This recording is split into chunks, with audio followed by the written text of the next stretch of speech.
পশ্চিমবাংলায় এসআইআর এর খসড়া তালিকা প্রকাশ হয়েছে আজ। কিভাবে কোথায় দেখতে পাওয়া যাবে নিজের নাম, এই ভিডিওতে বিস্তারিত আলোচনা রইল। Hi everyone, welcome back to my channel অঞ্জনার ব্যঞ্জনা। বন্ধুরা, তোমাদের সকলকে আমার এই ছোট্ট ইউটিউব চ্যানেলে স্বাগত জানাই। সাত সকালেই প্রকাশ খসড়া ভোটার তালিকা, একই সঙ্গে বাদ পড়াদের তালিকাও প্রকাশিত হলো নাম বাদের তালিকা। নিজের নাম, আত্মীয় স্বজন, প্রতিবেশীদের নাম বাদ গেছে। খসড়া তালিকায় কাদের নাম নেই, লগ ইন করলেই দেখা যাচ্ছে বাদ যাওয়া নামের তালিকা। ওয়েবসাইট ক্লিক করে ডাউনলোড করা যাচ্ছে তালিকা।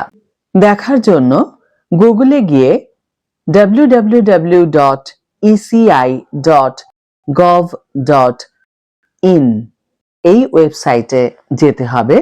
ceo.westbengal.wb.gov.in এই ওয়েবসাইটেও দেখা যাবে। কিভাবে সার্চ করতে হবে? প্রথমে বিধানসভার নাম, দ্বিতীয় বুথ বা পার্ট নাম্বার, তৃতীয় নিজের সর্বশেষ ভোটার কার্ড নাম্বার।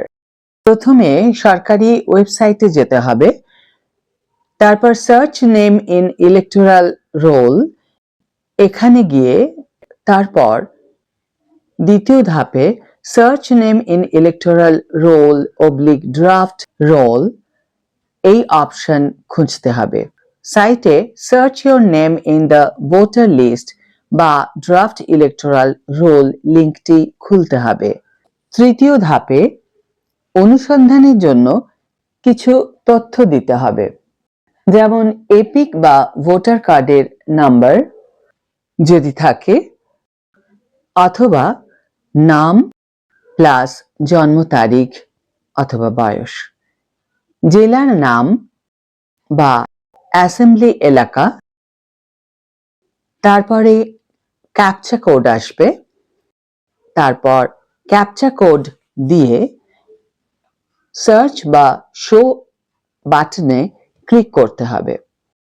যারা মোবাইল, ল্যাপটপ, ইন্টারনেটের সাহায্যে নিজের নাম সার্চ করতে সক্ষম নন, তারা এই জায়গায় গিয়ে খসড়া তালিকায় নিজের নাম সার্চ করতে পারবেন। যেমন স্থানীয় বুথ, স্থানীয় পঞ্চায়েত অফিস, স্থানীয় পুরসভা দপ্তর, এলাকার মহকুমা শাসকের দপ্তর, স্থানীয় জেলা শাসকের দপ্তর, স্থানীয় BDO office, DEO website, CEO website, ECINET website. এছাড়া যে বিএলও ফর্ম দিয়েছেন এবং কালেক্ট করেছেন বা আপলোড করেছেন, সেই বিএলওর ফোন নাম্বার ডেফিনেটলি এসআইআর এর অ্যাপ্লিকেশন ফর্মে ওপরের দিকে থাকবে।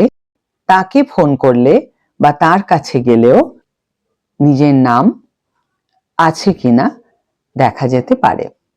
যারা নেট ব্যবহারে স্বচ্ছন্দ নন, অথবা যাদের স্থানীয় বুথে গিয়ে তালিকা যাচাইয়ের উপায় নেই, অথবা যারা হার্ড কপি তালিকা দেখতে চান বা তার ছবি মোবাইলে তুলে রাখতে চান, তার জন্য কমিশন আরো কয়েকটি ব্যবস্থা করেছে। খসড়া তালিকার কপি পাওয়া যাবে সবকটি স্বীকৃত রাজনৈতিক দলের কাছে। ডিইও ডিএম ওয়েবসাইট, বিএলওর কাছে পাওয়া যাবে খসড়া তালিকা। বিএলওর কাছে অফলাইনেও পাওয়া যাবে নাম বাদের খসড়া তালিকা। সেখান থেকে নিশ্চিত হতে পারা যাবে নিজের নাম তালিকায় আছে কি নেই এই বিষয়ে। যদি নাম না দেখতে পাওয়া যায়, বুঝে নিতে হবে নামটি বাদ গেছে। সেক্ষেত্রে কমিশন চিঠি দিয়ে হিয়ারিং বা শুনানিতে ডাকবে। শুনানির দিন কি কি নিয়ে যেতে হবে? রাজ্য বা কেন্দ্রীয় সরকারি কর্মচারী বা পেনশনধারী হিসাবে পরিচয়পত্র, জন্মের সার্টিফিকেট, পাসপোর্ট, মাধ্যমিক অথবা অন্য কোনো শিক্ষাগত যোগ্যতার সার্টিফিকেট, রাজ্য সরকারের অধীনে যে কোনো সংস্থা কর্তৃক জারি করা আবাসিক শংসাপত্র, বন অধিকার সার্টিফিকেট, কাস্ট সার্টিফিকেট, স্থানীয় প্রশাসন কর্তৃক পারিবারিক নিবন্ধন, সরকার কর্তৃক জারি করা জমি বরাদ্দ বা বাড়ি বরাদ্দের শংসাপত্র, ডাকঘর, ব্যাংক, জীবন বীমা কর্পোরেশন বা যে কোনো স্থানীয় কর্তৃপক্ষ কর্তৃক প্রদত্ত 1987 সালের পূর্বের যে কোনো নথি।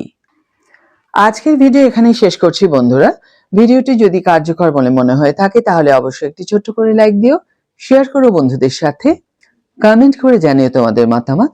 যারা এখনো আমার চ্যানেলটিকে সাবস্ক্রাইব করোনি তারা অবশ্যই চ্যানেলটিকে সাবস্ক্রাইব করে আমার পাশে থেকো, আর যারা অলরেডি সাবস্ক্রাইব করে দিয়েছো তাদের জন্য আমার অনেক ভালোবাসা এবং অনেক ধন্যবাদ। আজ তাহলে বিদায় বন্ধু, দেখা হবে পরের ভিডিওতে। ভালো থেকো, সুস্থ থেকো, সঙ্গে থেকো।